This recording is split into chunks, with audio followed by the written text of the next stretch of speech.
Revolt by the Volta Modz. Some new, some different, some revolutionary in the Malaysian vaping market. Or is it? We're going to take a look in this video. Hey guys, I'm Joe from Malaysian Vape Reviews, and this is my review of the Revolt by Volta Modz. Malaysian Vape Reviews. So, where are you gonna get it? How much it's gonna cost you? This one I get it for free from the modder himself for the purpose of conducting this review. Well, as for the price, this one retails at 1,350 ringgit Malaysia, and for those outside of Malaysia, it'll cost you 450 US dollars. Where are you gonna get it? I'll put a link in the description below that'll lead you straight to the modder himself so that you can PM him or ask him if you're interested to get one of these. Now let's go to the specifications on this mod, Revolt by the Volta Modz. It comes in two colors. This one is a silver. There's another color that is black and has a little bit of brass accent. I kind of like the black one, but he gave me this one because this is one of the units that is ready to be reviewed. The body itself is sandblasted, and I must tell you, I think this is really well sandblasted. I don't know, man, but touching it, feeling it, feels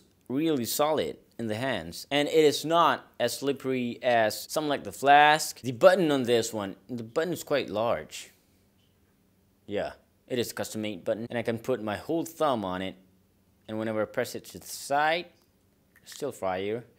On the top, it'll still fire. Although the modder told me that this is a pre-production unit and he will change a little bit about the button on the final production unit. The Gorilla Glass on this one, I think this is a darkened Gorilla Glass, blackened, something like that, tinted, I don't know. But I do find that it's kind of hard to see the screen in bright daylight with this darkened Gorilla Glass. Oh yeah, do take note that this is a pre-production unit. It is not the final unit yet. He did tell me that he will make some changes in the final production unit. He will add a button for up and down for the SX chip.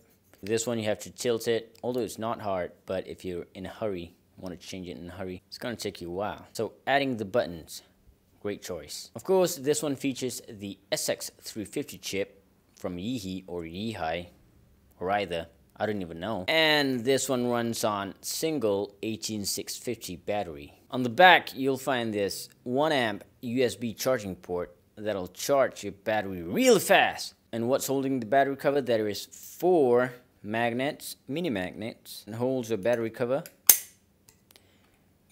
And I have had no issues with the door falling down while I'm vaping it. 8 venting holes on the bottom, 4 on each side. The measurements on this one, well, for the height, it is 9.7 centimeters. For the width on the bottom, it is 4.4 times 3 centimeters.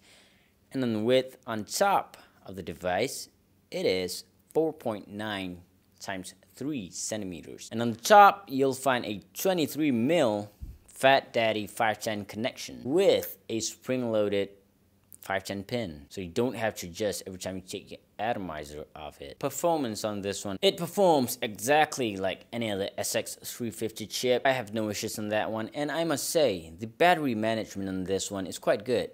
I'm vaping it on dripper, 20 watts, 0.7 ohms. It lasted me for 2 days, 2 days plus. I don't know, but I think it's a tad better than DNA 40 because the DNA 40 doesn't let me vape on a dripper for 2 days straight. And this one, battery management is quite good. Maybe it's the SX chip or the wiring that's going inside, but this mod itself, the battery management is quite good. The verdict. What do I think about this mod? Personally, in my humble opinion, I think the size is a tad large for my hands. I mean, for a single 18650 battery, this one is quite chunky. I could compare it to a Flask, and the Flask holds 2 18650 batteries, and this one only holds 1. It's almost the same height, difference in width, of course. But you get it. If this device was smaller, I would love it even more. But yeah, it's just the way it is. But that is one of the cons that I could find about this mod. Other stuff, I would say this is built really well.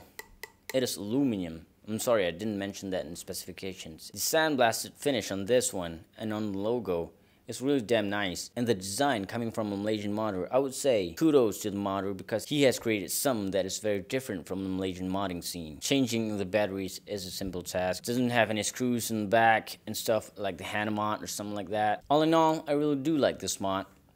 My only wish is it was a bit smaller. But other than that, I like it. And kudos to the modder for creating such a nice design on this one. And coming from a Malaysian modder, I would say I'm very proud that he decides to come up with such a nice design, something like this. So, thank you so much guys for watching, and I hope to see you guys again soon.